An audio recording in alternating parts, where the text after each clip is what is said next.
Kenapa emas menarik? Karena emas dilema. Oh, kok dilema?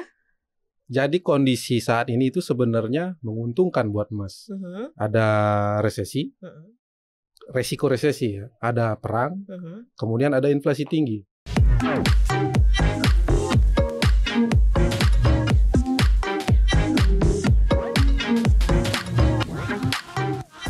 Hai Sobat Cuan, apa kabar? Semoga selalu sehat-sehat ya. Selamat datang di podcast Cuap-Cuap Cuan. Hari ini ada koneksi, konten, Ekonomi, seksi. ya bareng Maria Katarina dan juga ada Beli Putu di sini, Halo. tim riset CNBC Indonesia, dan juga ada Yoliawan, produser. Lu biasa aja lihat gue, produser CNBC Hai. Indonesia TV. Hari ini kita bahas yang berkilo-berkilo ya untuk Sobat Cuan semua. Ini special episode juga nih buat Yoliawan ya. Nanti gue kasih tahu kenapa spesial episode ya. Apakah karena temanya berkaitan dengan emas jadi spesial? Kayaknya emas deh. Mas Yoli. Kayaknya emas. Atau Mas Putu ya. Hari ini kita bahas soal masalah emas. Ini menarik untuk kita angkat. Karena kenapa Beli Putu? Karena faktor apa yang membuat kita menarik untuk bahas ini? Kenapa emas menarik? Karena emas dilema. Oh, kok dilema? Jadi kondisi saat ini itu sebenarnya menguntungkan buat emas. Ada resesi, resiko resesi ya. Ada perang, kemudian ada inflasi tinggi.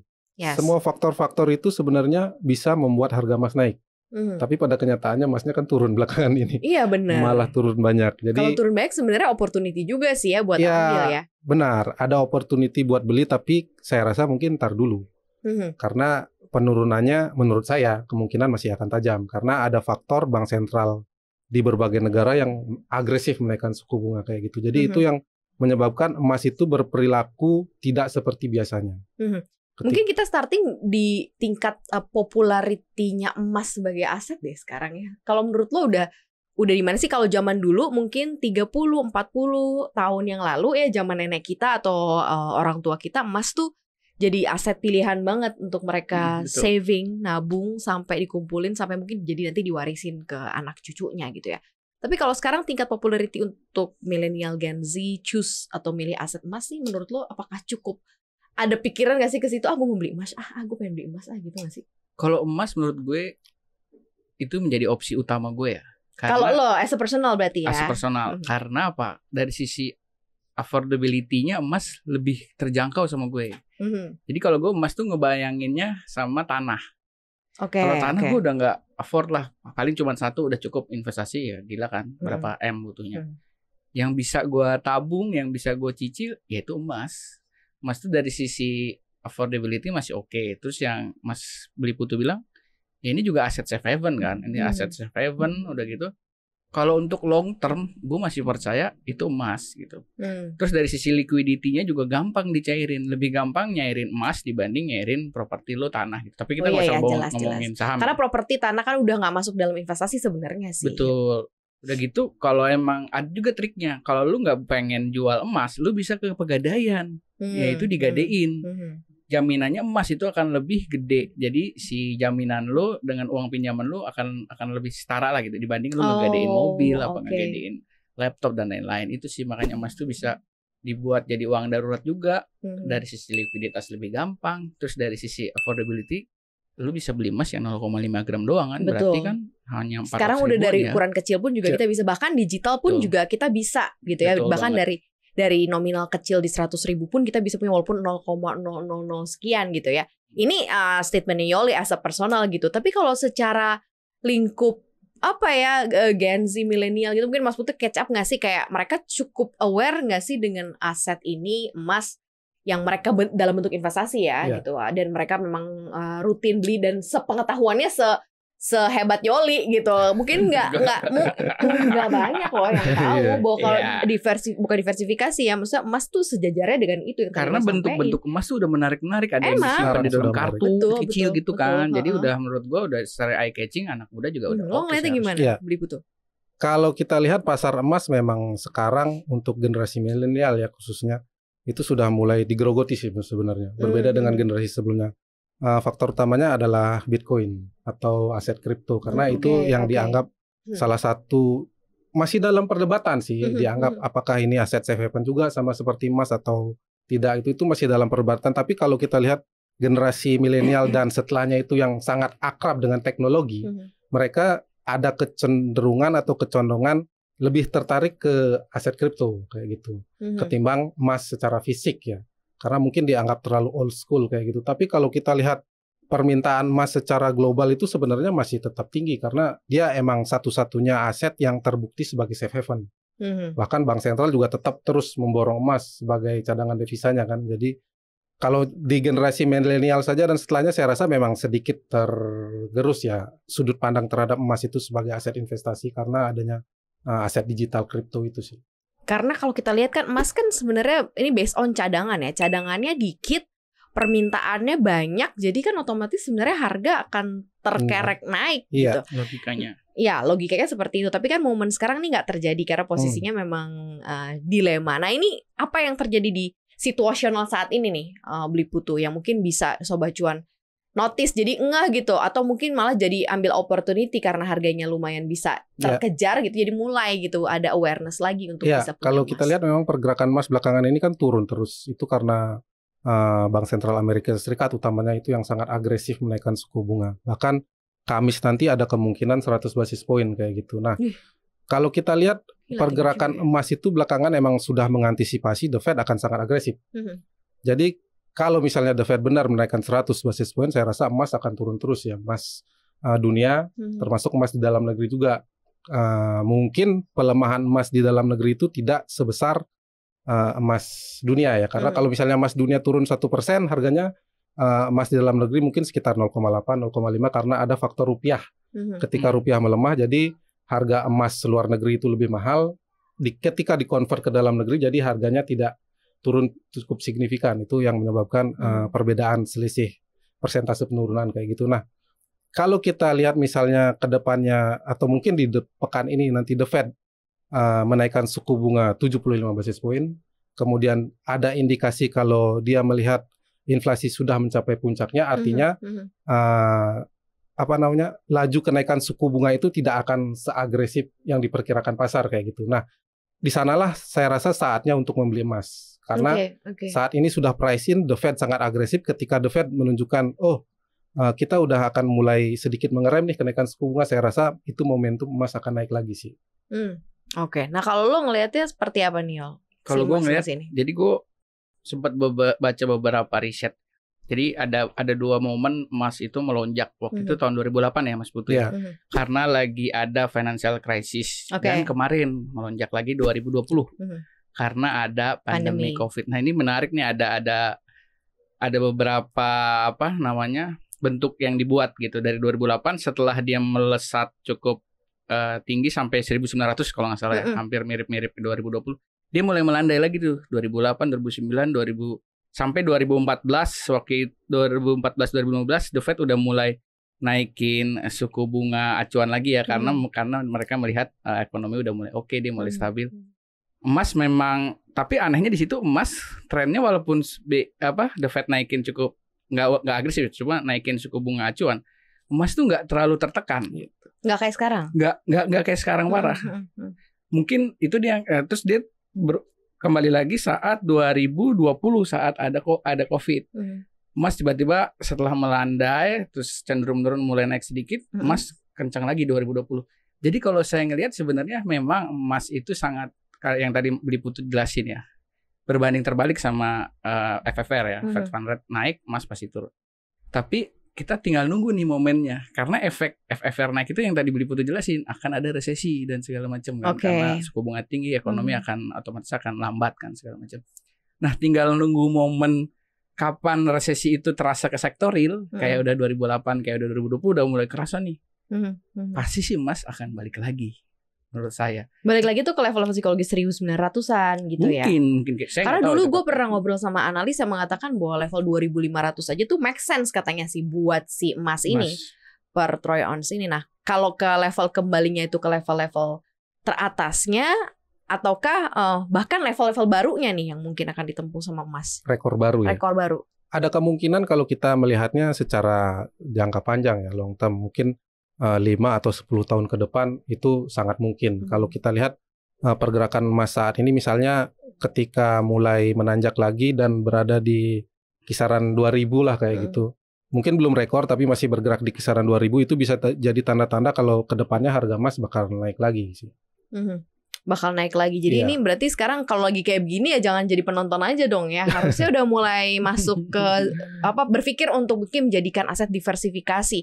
Nah, tepat nggak sih sekarang untuk menjadikan emas sebagai aset diversifikasi di tengah mungkin ada saham atau reksadana atau mungkin kripto atau mungkin aset-aset lain yang fluktuasinya berasanya kencang lah ya gitu. Nah sekarang emas kan lagi kayak gini nih, cukup oke nggak sih untuk jadi pilihan diversifikasi? Ya pasti ya, karena kalau kita berinvestasi itu kan tidak di satu tempat saja untuk menjaga stabilitas capital gain kita.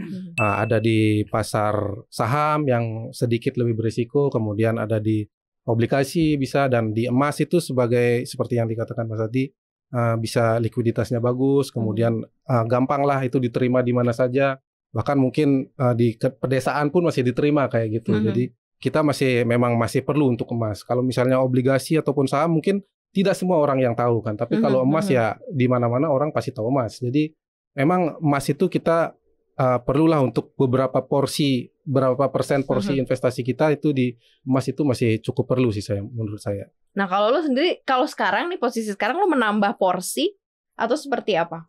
Kalau ini gue subjektif aja, strategi gue nih kalau lagi sekarang ngamanin aset, gue itu hampir 50% dari total dana tuh gue pasar uang. Karena gue konservatif. Lo konservatif banget. Enggak, soalnya ketidakpastian masih tinggi dong. Ya nggak ada Fed Fund. Lo konservatif saat ini doang, nggak dari kemarin-kemarin lo konservatif. 50% gue itu kurang lebih itu pasar uang. 30%-nya itu gue lari ke emas. Tapi gue sistemnya tuh gue nabung. Gue misalnya gajian nih, gue beli emas 2 gram, 1 gram, 2 gram, 1 gram terus. Jangan gak usah kita pikirin. Oh, lo bentuknya fisik ya? Fisik. Gue lebih prefer fisik yang ada card gitu loh. Iya. Baru sisanya sekitar 20% lagi itu baru lari mungkin kayak agresif dikit lah. Mau kripto boleh. Agresif lo kripto langsung. Saham enggak, tapi gue enggak ya. Gue hanya sahamnya. Dia juga gak apa-apa sih. Gitu Bebas. Karena ya itu ngelihat yang tadi Mas Putu bilangin. Kita masih ketidakpastian masih tinggi banget, kita nggak tahu, apalagi perang belum selesai juga. Tapi ini momentum nih buat emas kalau menurut saya. Ya strateginya mungkin bisa nabung gitu. Bisa mulai nabung gitu ya. Betul, nabung emas fisik kalau saya. Mungkin sobat cuan bisa prefer masing-masing ya. Gampang kan, soalnya sekarang banyak lah akses buat beli emas, gampang gitu. Mau di mana aja bisa. Mau beli second bisa, beli baru bisa. Ke Antam, ke Pegadaian, ke Harta Dinata, atau mau yang online bisa. Betul. Tinggal pilih. Cuman kan kadang mindset investasinya kan geser banget nih beli putu sekarang kan, karena orang tuh kalau ngelihat investasi ya harus menguntungkan, bahkan mereka kalau bisa menguntungkan secepat mungkin gitu kan. Secara immediately kalau bisa bulan depan atau besok gitu kan nguntungin, ya barulah masuk ke aset itu gitu. Sementara kan emas ini variabel atau aset investasi yang berbeda lah. Maksudnya bukan berbeda, dia faktornya safe haven, lindung nilai, melindungi uang begitu kan, mungkin bisa dijadiin diversifikasi juga jadi dana darurat juga gitu kan, mungkin untuk kehidupan untuk keuangan sobat cuan gitu. Nah ini gimana sih dengan mindset apakah memang masih cukup relevan bahwa emas ini investasi? Pertanyaan aku sih sebenarnya lebih ke situ, ataukah ini memang cuma aset lindung nilai ya, nggak terlalu akan signifikan kok bedanya. Which is lo beli di sekarang 1.600 per troy ounce, nanti jual belum tentu 1.700. Siapa tahu 1.000 jual harga beli. Iya. Ada buyback, benar. Ya kalau kita bicara investasi itu bukan bulan ya, bahkan mungkin 1 tahun itu belum investasi mungkin. Investasi itu pasti jangka panjang, bukan cuma 1-2 tahun kayak gitu. Kalau misalnya nih. Kenapa? Harus jangka panjang ini. Iya. Investasi itu jangka panjang. Investasi itu jangka panjang. Apalagi emas, bener kan? Betul. Nah. Apapun itu investasi pasti jangka panjang. Kalau saham juga investasi pasti kita pegang untuk jangka panjang. Kalau misalnya 1 bulan lepas, 2 bulan lepas itu namanya trading sih. Iya betul. Jadi, walaupun ada sih trading emas juga ada sih ya. Ada trading emas itu ada. Itu ya lebih beresiko lah. Itu hampir sama kayak saham, high risk high return kalau trading emas online ya. Balik lagi kalau investasi itu emang harus jangka panjang. Kalau mindset kita untuk cepat kayak gitu ya jangan di emas. Karena itu pasti memerlukan waktu yang lama. Kalau mau cepat kaya ya trading, mungkin misalnya di pasar saham bisa trading 1-2 hari, arah 2 kali pergi ya. Itu trading bukan investasi. Kalaupun harus, kalau maunya kayak gitu ya itu kita tidak bisa bilang itu investasi, itu emang trading sih. Sebenarnya kita pernah nggak sih mengalami atau momen selama di secara global ya, secara keseluruhan ya memang emas sangat-sangat berjaya banget. Ada nggak sih momen itu dan mungkin nggak sih akan keulang lagi? Iya, itu waktu awal pandemi ya, itu emas benar-benar Awal pandemi ini berarti baru-baru ini sebenarnya pernah ada momen awal itu ya. 2020 ya. Itu kan emas mencetak rekor lagi kan di 2020. Tapi di awal-awal juga dia sempat turun kemudian naik lagi karena yang pertama faktor utamanya adalah stimulus moneter dari Bank Sentral Amerika Serikat. Nah, setelah stimulus moneter selesai, periode menaikkan suku bunga ya history repeat itself. Jadi 2011 2008 sampai 2011 itu the Fed QE, stimulus moneter, emas naik terus, kemudian dikurangin stimulusnya, tapering istilahnya, kemudian naikin suku bunga, turun lagi. Yang terjadi di 2020 juga sama, kayak gitu, stimulus naik rekor. Nah sekarang the Fed naikkan suku bunga, turun lagi. Nah ketika nanti mungkin ya, semoga tidak kayak gitu, tapi kemungkinan besar akan terjadi Amerika Serikat misalnya akhirnya resesi, the Fed akan balik lagi menurunkan suku bunga asal inflasinya sudah menurun kayak gitu, udah mulai tanda-tanda menurun. Jadi the Fed akan kembali melonggarkan kebijakan moneternya. Nah, emas kemungkinan akan berjaya lagi karena kan siklusnya kayak gitu, ketika the Fed melonggarkan kebijakan moneter, emas naik, diketatkan turun lagi.